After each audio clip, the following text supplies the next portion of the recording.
NEET পরীক্ষা বাতিলের দাবিতে দিল্লিতে চলমান আন্দোলনের প্রতি সমর্থন জানিয়েছেন থালাপতি বিজয়। টিভিকে প্রধান হিসেবে তিনি বলেছেন, এই পরীক্ষা শিক্ষার্থী এবং তাদের পরিবারের জন্য দীর্ঘদিন ধরে ভোগান্তির কারণ হয়ে দাঁড়িয়েছে।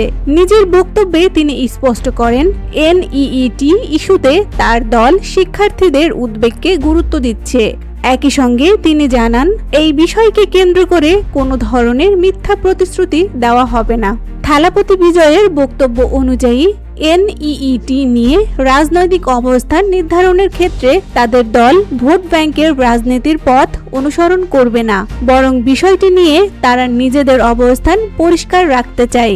এই বক্তব্যের মাধ্যমে তিনি এনইইটি পরীক্ষা নিয়ে চলমান আলোচনার মধ্যে দলের দৃষ্টিভঙ্গি তুলে ধরেছেন। তার মন্তব্যে পরীক্ষা ঘিরে শিক্ষার্থী ও পরিবারের ভোগান্তির বিষয়টি প্রধানভাবে উঠে এসেছে।